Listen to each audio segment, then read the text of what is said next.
बस तेरा साथ हो। ड्रामे की आज की किस्त में आपने देखा कि मुरसलीन साहब दूसरों की बेटियों पर इल्ज़ाम लगवाने के बाद ये भूल चुके थे कि इनके अपने घर में भी बेटी है। अपनी बेटी को फ़हाम कुरैशी के साथ पहले तो देख चुके हैं, लेकिन कुछ कहते नहीं। लेकिन फिर इसका पीछा करते हैं और आमने सामने गाड़ी आने पर इसे फ़ोन करते हैं कि सिर्फ ये कंफर्म करने के लिए कि इनकी बेटी इस बार भी झूठ बोलेगी या नहीं। और ऐसा ही होता है।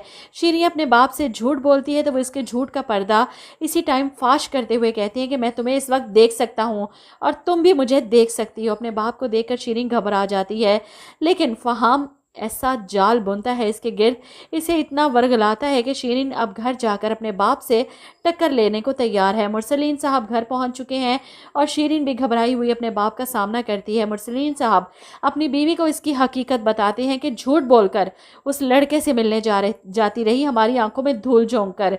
ये सुनकर शाजिया उठकर इसे थप्पड़ मारने की कोशिश करती हैं तो मुरसलीन साहब रोक लेते हैं। वो अपनी बेटी को बागी नहीं करना चाहते, इसलिए बड़े प्यार से इसे फ़हाम कुरैशी की हकीकत बताते हैं कि तुमने उस लड़के पर इतना भरोसा कर लिया कि अपने बाप से झूठ बोला।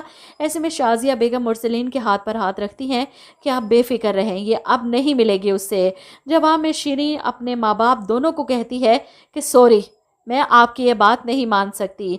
मैं फ़हाम कुरैशी को पसंद करती हूँ और इससे ज़रूर मिलूंगी। बेटी की बगावत पर मुरसलीन साहब और शाजिया दोनों ही परेशान हो जाते हैं। वहीं दूसरी तरफ अनस अंसा को अपने साथ बाजार लेकर जाता है ताकि ज़रूरत का सारा सामान ख़रीदा जा सके। यहाँ तक कि वो अंसा को फर्नीचर की शॉप पर लेकर जाता है अपने लिए बेड, ड्रेसिंग और कमरे का सारा नया फर्नीचर लेने के लिए। फर्नीचर वाले से लड़ते हुए, रेट कम करवाते हुए अंसा को देखकर अनस मुस्कुरा रहा है कि आज बड़े दिनों बाद अंसा जमील को देखा। जिस पर अंसा सामने आती है, अंसा जमील, वो तो कहीं खो सी गई है, तुम्हें कहाँ मिली? जिस पर अनस कहता है खोई हुई चीज़ें मिल जाती हैं, बस ढूंढने वाली नज़र चाहिए।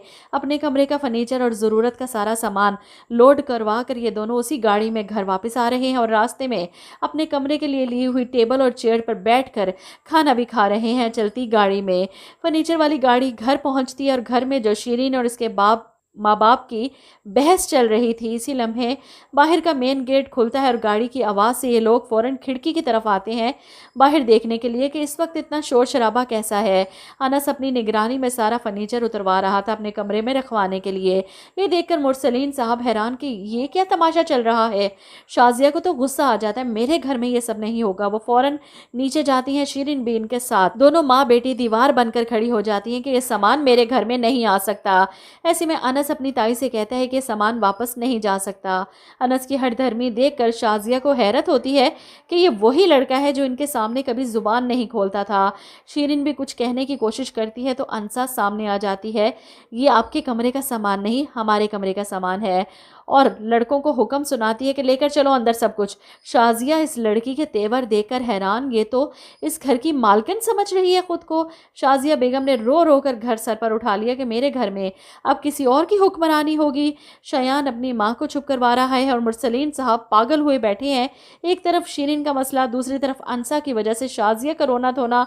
ऐसे में अनस अपने ताया से बात करने आता है कि सामान मैंने अपनी ज़रूरत के लिए, अपने कमरे के लिए लिया है और ताई जान मुझे रोक रही हैं, आप समझाएं इन्हें।